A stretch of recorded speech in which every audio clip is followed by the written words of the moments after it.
Hello everyone, Radhe Radhe. कैसे हो आप सभी? उम्मीद करती हूँ आप सभी बहुत अच्छे होंगे। मैं भी ठीक ठाक हूँ। तो जी, सुबह का टाइम है, चाय वगैरह मैं पी चुकी हूँ और उसके बाद मैं करूँगी अभी नाश्ता बनाने की तैयारी। तो आज है संडे, ये मेरा संडे का व्लॉग है। तो अक्सर क्या होता है ना, जिस दिन छुट्टी होती है तो नाश्ता थोड़ा सा स्पेशल होता है, क्योंकि बच्चे हस्बैंड सभी घर पे होते हैं। लेकिन अभी क्या है, इनकी तबीयत मतलब रात से इनकी तबीयत थोड़ी सी ख़राब हो गई है, तो इस वजह से नाश्ता जो है वो भी सिंपल ही मैं बनाने वाली हूँ, मूंग दाल की खिचड़ी। और मुझे लग रहा है कि फ़र्स्ट टाइम ऐसे है कि संडे या छुट्टी वाले दिन हमारे घर में खिचड़ी बन रही है, नहीं तो कुछ ना कुछ अलग ही बनता है। अब इनकी तबीयत ठीक नहीं है तो इस वजह से, और इनकी मतलब मेरी तो पहले से ही हालत ख़राब है जुकाम के मारे। इतना ज़्यादा, हद से ज़्यादा मतलब जुकाम हो रखा है। आवाज़ भी मेरे साथ क्या होता है ना, जब मेरी तबीयत ख़राब होती है, जुकाम वगैरह होता है, सबसे पहले मेरी आवाज़ जो है ना वो बंद हो जाती है, धीरे धीरे बंद होने लगती है, गला बैठ जाता है। लेकिन जब खुद बीमार हो तो चल जाता है, हम सारी चीज़ें मैनेज कर लेते हैं। लेकिन पति या बच्चा बीमार हो जाए ना, तो काम जो है वो है, खुद बीमार हो लेकिन मेंटली बहुत ज़्यादा परेशान हो जाते हैं। और मेरे साथ क्या है ना, ये इनसे बिल्कुल ही बर्दाश्त नहीं होती है। इन थोड़ी भी तबीयत ख़राब हो ना तो ये एकदम से हल्ला मचा देते हैं, परेशान हो जाते हैं बहुत ज़्यादा, मतलब बच्चों से भी ज़्यादा ही परेशान हो जाते हैं। तो इस वजह से मेरा और दिमाग ख़राब होता है। फिर ऐसा हो जाता है ना कि 3-3 बच्चों को एक साथ झेलो। अभी रात से इनकी थोड़ी सी तबीयत ख़राब हुई है, लूज़ मोशन हुआ है और इतने में ही इनकी हालत ख़राब है, मतलब उठ ही नहीं रहे। तो मेरा एक तो खुद की तबीयत ख़राब है, ऊपर से दोनों बच्चे, ऊपर से इनकी भी तबीयत ख़राब हो गई। तो मेडिसिन वगैरह तो मैं लेके आई हूँ। एक तो इनकी ये है, ये दवाई भी नहीं लेना चाहते हैं जल्दी, तो वो भी दिमाग ख़राब होता है। तो यहाँ पे इस वजह से मैंने खिचड़ी चढ़ा दी है। और आजकल बच्चों को मैं नाश्ते में केला और दूध देती हूँ। तो बाबू को तो मैं दे चुकी हूँ, तो आशी ने केला खा लिया था, मैं दे रही हूँ दूध। दोनों चीज़ मैश करके नहीं खाते ये लोग, तो इस वजह से मैं अलग अलग ही दे देती हूँ। पहले केला खा लिया, तो अब जैसे मैं उसको दूध दे रही हूँ, तब तक खिचड़ी भी बन जाएगी। और इनको भी मैंने केला खिला दिया था, क्योंकि सही रहता है। और मेडिसिन क्या है ना, अभी मेडिकल शॉप मतलब मेडिसिन वगैरह तो मैं खैर घर पे रखती हूँ, जैसे बुखार खांसी और इन पेट दर्द, गैस और लूज मोशन वगैरह की, मतलब फ़र्स्ट एड का रखना चाहिए सामान। पता नहीं है कब कौन बीमार पड़ जाए रात बेरात, तो फिर शॉप खुला रहे ना रहे, इस वजह से। तो इनको दवाई वगैरह दे के खिला के सुला दिया है, थोड़ी देर सो जाएंगे तो सही रहेगा। पूरी रात सोए नहीं है, और कोई भी बीमारी हो ना, सोने से आराम आता है। तो जब तक ये सो रहे हैं ना, तब तक मैंने दोनों बच्चों को नहला दिया है। और इनके लिए मैं इलेक्ट्रॉल पाउडर और ग्लूकोज़ वगैरह भी लेके आई हूँ। धूप इतनी ज़्यादा है ना कि अगर आप बाहर निकल रहे हो ना, तो ऐसा लग रहा है कि रास्ते में ही बेहोश हो जाऊँ, पता नहीं। अभी हमारी मतलब सामने ना घर बन रहा है, तो छत की ढलाई हो रही है। तो मैं ये सोच रही थी, मैं तो बस 5 मिनट के लिए बाहर गई हूँ तो मुझे इतनी गर्मी लगी। वो मज़दूर बेचारे, सोचो छत मतलब गर्मी में काम करते हैं, कैसे करते होंगे, मतलब कितना ज़्यादा उनके लिए चीज़ें टफ़ होती होंगी, लेकिन फिर भी वो करते हैं। तो दवाई वगैरह मैं लेके आ गई हूँ। अभी ये सो रहे हैं, तो जब ये उठेंगे ना तब जाके मैं दूँगी। अभी मैंने उठाया नहीं है, उठा के दिया नहीं है इनको इलेक्ट्रॉल वगैरह। तो मैंने सोचा मैं रूम की थोड़ी सी साफ़ सफाई कर लूँ। ये बैग अभी तक मैंने वैसे का वैसे ही रखा था, खुद ही मेरी तबीयत ठीक नहीं थी तो मैं क्या करती। बट ये होता है ना, जब आपके सामने सारे बीमार हो तो आपको फिर हिम्मत करनी पड़ती है। और हम लेडीज़ ना जितना बीमार होने में काम कर लेते हैं ना, उतना अगर यही हस्बैंड लोग बीमार पड़ जाए ना तो कुछ भी नहीं कर पाए, बिल्कुल ही बर्दाश्त नाम की चीज़ ही नहीं है इनमें तो मैंने कहा मैं चलो रूम की साफ़ सफाई कर लेती हूँ। और इन दोनों ने तो मेरे नाक में एकदम दम कर रखा है, दोनों को नहला दिया है। मैं बोल रही हूँ बार बार कि बेड पे बैठ जाओ आराम से, तब तक मैं मतलब काम कर लेती हूँ, साफ़ सफाई वगैरह कर लेती हूँ। लेकिन नहीं, 1 मिनट भी बैठना ही नहीं। नीचे पूरा रूम गंदा हुआ पड़ा है। और ये कपड़े वगैरह हैं, तो मैंने सोचा पहले मैं इनको फ़ोल्ड करके रख देती हूँ, उसके बाद ही करूँगी। और कहीं भी थोड़ा सा भी पानी मिल जाता ना इन दोनों को, तो पूरे रूम में फैला देते हैं। मतलब मेरा एक काम जो है ना वो इतना ज़्यादा बढ़ा देते हैं ना, एक तो मैं खुद ही नहीं कुछ कर पा रही हूँ, ऊपर से इतना ज़्यादा ये लोग परेशान कर रहे हैं मुझे। तो सबसे पहले मैं कपड़े वगैरह फ़ोल्ड करके हटा देती हूँ, क्योंकि बेड बिल्कुल ही ख़राब सा लग रहा है रूम मुझे। और ये सो रहे हैं तो बेडशीट तो मैं अभी नहीं साफ़ करूँगी, जब उठेंगे तब कर दूँगी। बस कपड़े वगैरह फ़ोल्ड कर दूँ, रूम को थोड़ा सा ठीक कर दूँ। संडे है, वैसे तो कोई आता जाता है नहीं हमारे यहाँ, बट पता नहीं है कब कौन आ जाए। और फिर खुद को भी अच्छा नहीं लगता रहता है रूम अगर गंदा रहे, साफ़ सुथरा ना रहे, तो इस वजह से। और जब अगर आप नहीं करोगे ना रूम साफ़ वगैरह, तो फिर तो कोई ना कोई कहीं ना कहीं से आ ही जाता है। मेरे साथ तो ये अक्सर होता है। तो इस वजह से मैंने कहा चलो मैं साफ़ कर देती हूँ। वैसे साफ़ करो तब भी लोग गंदा ही कर देते हैं। अलमारी से ना भी कल ही सारे सामान निकाल के पूरे बेड पे रूम में फैला दिया था। मतलब जैसे मैं किचन में जाती हूँ ना, तो फिर ये लोग रूम का पूरा नक्शा चेंज कर देते हैं। और बाथरूम में घुस के पानी वगैरह फैला लेंगे, यही रहता है। और यहाँ पे मैं कंबल फ़ोल्ड कर रही थी तो मुझे करनी नहीं दे रहे दोनों। अभी मैं भी थोड़ी सी हो गई हूँ चिड़चिड़ी, क्योंकि खुद की तबीयत ख़राब है और ये ट्रैवल के चक्कर में मैं बहुत ज़्यादा अंदर से मुझे वीकनेस हो गई है और इस वजह से चिड़चिड़ाहट भी आ गई है। तो अब जितना पहले पेशेंस था ना कि ये लोग शैतानी भी करते थे, मैं मतलब शांति से सह लेती थी, उतना अब नहीं है। अगर थोड़ा भी करते ना तो मैं चिल्ला देती, एकदम झल्ला जाती हूँ मैं। तो यहाँ पे सारे कपड़े वगैरह मैंने रख दिए फ़ोल्ड करके, और यहाँ पे फ़ोन में मैंने गाना चला रखा था, तो बीच बीच में ये डांस भी कर रहे हैं दोनों, और शैतानी तो भाई उनका जन्म सिद्ध अधिकार है, वो तो करना ही करना है इनको।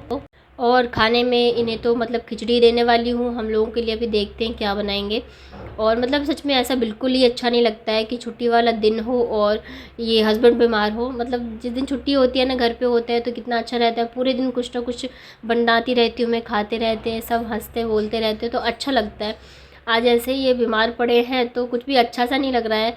मैं मतलब लग ही नहीं रहा था संडे है, बस ये रहता है भाई जैसे मेरे ठीक रहने चाहिए, बच्चे और हस्बैंड जो है वो ठीक रहने चाहिए, चाहे खुद को कुछ भी हो जाए कोई दिक्कत नहीं है। जब ये दोनों बीमार पड़ते हैं ना तो मेंटली बहुत ज़्यादा मतलब परेशान हो जाती हूँ। तो बस ये अभी आराम कर रहे हैं, तब तक मैं खिलौने वगैरह जो है ना इनके बैग में डाल दूँ। और मैंने ना एक थैले में जितने भी सॉक्स वगैरह है ना उनको डाल के अलमारी में रख दिया था, ताकि फिर नेक्स्ट ईयर जब काम हो तो मिल जाए। और वो भी इन लोगों ने निकाल के पूरा फैला दिया था, तभी वापस से उठा उठा के सारे मैंने रखे हैं, अब इनको अलमारी में रख दूँगी। और ये वाला जो कोना है ना ये भी बहुत ज़्यादा गंदा हो रखा है, तो मैंने सोचा मैं इसको भी साफ़ कर देती हूँ अच्छे से। ये वाला कोना ज़्यादातर मेरा जो है रूम का वो गंदा ही रहता है, क्योंकि बच्चे फैला देते हैं यहाँ पे जो भी सामान रहता है ना, यहाँ पे या अलमारी में, तो वो निकाल निकाल के ये लोग फैलाते ही रहते हैं। तो एक बार तो सेट कर दूँ, अब इनको गंदा तो करना ही करना है। तो सारी चीज़ें यहाँ पे देखिए मैंने हटा दी है, जो जहाँ है वो रख दिया। और रूम को कितना भी साफ़ कर लो ना, बच्चे वाले रूम ये ख़राब तो कर ही कर देते हैं। और ये है गरम पट्टी, तो ये भी पता नहीं कहाँ से उतार के खोल के फैला दिया था। जैसे चेयर वगैरह होती है या फिर बैठने वाला स्टूल होता है ना, तो वो ले लेते हैं और उसके ऊपर चढ़ के फिर सारा सामान निकाल के फेंक देते हैं। अभी 2 दिन से तो ये लोग क्या करें, मेरी पेंटिंग का जो ब्रश है ना वो निकाल निकाल के फिर पूरे में पानी से पेंटिंग करते रहते हैं, तो वो भी मतलब टूट ही जाएगी। मतलब कोई चीज़ ना ऐसा नहीं है कि अब हाँ सुरक्षित है इस घर में, बच्चों के चक्कर में ये लोग सारा इधर उधर फैलाते ही रहते हैं। तो कॉर्नर जो है मैंने कर दिया है क्लीन। अब ये जो पॉलीथीन वगैरह है, काम की चीज़ें नहीं है, इन सबको उठा के मैं फेंक देती हूँ। उसके बाद फिर मैं कर दूँगी झाड़ू पोछा, तो रूम थोड़ा सा तो अच्छा लगेगा पूरे में। और अभी क्या है ना, मतलब डेली शाम को दोपहर में पता नहीं रहता कि कब आंधी आ जाए धूल भरी। और यहाँ में गर्मी का मौसम है तो खिड़कियाँ वगैरह खुली होती हैं, अब बंद करने में 2 से 5 मिनट तो लग ही जाते हैं। कभी कोई काम करे, कभी कहीं हो, किचन में हो, तो क्या होता है हर जगह बस धूल ही धूल है। तो अगर आप डेली सफाई नहीं कर रहे हो ना, तो रूम की हालत बहुत ज़्यादा ख़राब हो जाती है। और मेरे लिए एकदम से पॉसिबल ही नहीं हो पा रहा है कि मैं डेली डेली इतना डीप क्लीनिंग करूँ। तो बस मैं यहाँ पे अच्छे से झाड़ू लगा दे रही हूँ। धूल तो है ही अभी भी, मतलब कभी भी छत पे बैठे हो तभी कभी भी आंधी आ जाती है धूल भरी, तो पूरे रूम में, बाथरूम में, किचन में, हर जगह बस धूल ही धूल देखने को मिलती है। तो यहाँ पे बस अच्छे से मैं एक बार लगा देती हूँ झाड़ू। और पोछा मैं अभी तुरंत तो नहीं लगाने वाली हूँ, क्योंकि टाइम लगभग 1 बज गए थे, तो पहले तो मैं खाना चढ़ा दूँ, उसके बाद जब मुझे टाइम लगेगा तब मैं पोछा लगाऊंगी, या तो फिर मैं शाम को लगा दूंगी। अभी ऐसा बिल्कुल नहीं है मुझे कि तुरंत के तुरंत ही करना है, जब मुझे जो टाइम लग रहा है मैं वो काम करती हूँ। शाम को जैसे पानी आएगा ना तो तब भी मैं लगा दूंगी पोछा। उसके बाद ये उठ गए थे तो मैंने सोचा मैं इनको इलेक्ट्रॉल पाउडर दे देती हूँ। तो यहाँ पे ये बॉटल है ना, तो इसी में मैं घोल के रख दूँगी, तो अभी एक बार पी लेंगे और बाकी अपना थोड़ा थोड़ा सा पीते रहेंगे। अगर मैं किसी काम में भी लगी रहूँ तो वो पी लेंगे। वैसे ऐसे होता नहीं है, इनके पीछे पड़ो ना तभी खाना पीना या मेडिसिन वगैरह लेते हैं, जैसे बच्चों के पीछे पड़ना पड़ता है ना, वैसे सेम है। मतलब मुझे लगता है ना मेरे 2 नहीं 3 बच्चे हैं, बिल्कुल सेम वैसी चीज़ करनी पड़ती है जैसे इन दोनों के साथ है। ऑफिस जाएंगे तो हर एक चीज़ का ध्यान रखो, हर एक चीज़ करो। अभी भी बीमार पड़े हैं ना तो दवाई के लिए पीछे पड़ के फिर दवाई खिलाया मैंने, हर एक चीज़ के लिए मैं पीछे पड़ी हूँ तब जाके कर रहे हैं ये। तो बस यहाँ पे मैं घोल के दे देती हूँ। जब मैं बीमार पड़ती हूँ ना तो मुझे कोई पूछने वाला नहीं है, खुद से सारी चीज़ें मुझे करनी पड़ती है। और लेकिन जब शादी से पहले मैं भी ऐसी ही थी, मतलब मुझे थोड़ी सी भी मेरी तबीयत ख़राब होती थी ना तो मैं पूरे घर को सिर पे उठा लेती थी। बहुत ज़्यादा मुझे ऐसा लगता था, अगर मुझे थोड़ा सा बुखार भी आ जाता था ना तो मुझे ऐसे अंदर से फीलिंग आती थी अब तो मैं मरने वाली हूँ, अब मैं नहीं बचूँगी, मतलब इतना ज़्यादा था। अब धीरे धीरे टाइम के साथ ना हम खुद ही स्ट्रांग होते जाते हैं, क्योंकि पता होता है कि सारी चीज़ें हमें ही करनी है, कोई है ही नहीं हमारे पास कि पूछे या करे। तो हम जो वुमेंस होती है ना बहुत ज़्यादा स्ट्रांग होती हैं। तो यहाँ पे मैंने थोड़ा सा कम ही पानी भरा था। अब इसको अच्छे से मिक्स करके इनको पिला देती हूँ, क्योंकि वीकनेस नहीं आना चाहिए इनको। वोमिटिंग भी हो गई है, तो पानी काफ़ी ज़्यादा निकल गया था, तो इससे पहले की हालात और ज़्यादा बिगड़े। तो सही है कि अब घर पे ही थोड़ा सा ध्यान रख लो। तो नींबू पानी, इलेक्ट्रोल, और मेरे पास जो भी चीज़ें रखी थी, टैंक वगैरह, ये सारी चीज़ें मैं इनको फिर देना मैंने शुरू कर दिया था।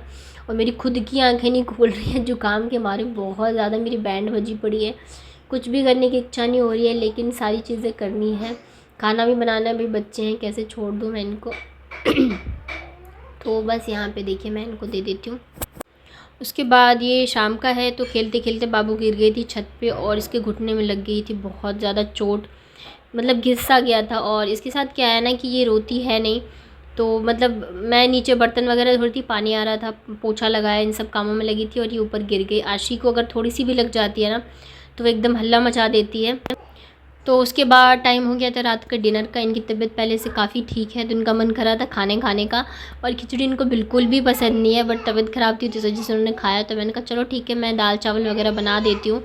और अपने लिए मैंने बनाई थी कटहल के जो बीज होते हैं ना उसके, और आलू की भुजिया, ये बहुत टेस्टी बनती है। तो बस तड़के में जीरा डाला है, ऊपर से मैंने नमक और हल्दी डाल दिया है। इसको ढक के फिर अच्छे से हम गलने तक पका लेते हैं। और इतने में आया था मेरी चाची माँ और कक्का जी का फ़ोन, मतलब डेली करते हैं ये वीडियो कॉल, और मैं बिल्कुल भी नहीं कर पाती हूँ। लेकिन ये कभी ऐसे नहीं सोचते कि ये नहीं करती है तो मैं क्यों करूँ, या ऐसा कुछ भी।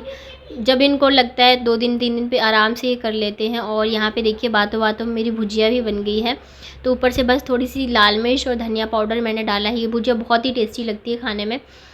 तो उसके बाद फिर यहाँ पे मैं चढ़ा देती हूँ चावल इनके लिए। तो मैंने बस आलू का चोखा बनाया था बिना तड़का लगाए, और मूंग की दाल बनाई थी, वो भी बिना तड़का के ही बनाई थी। वैसे तो तबीयत ठीक है, बट फिर भी थोड़ा सा परहेज़ रखो तो ही ज़्यादा अच्छा है। तो बस यही था मेरा आज का व्लॉग।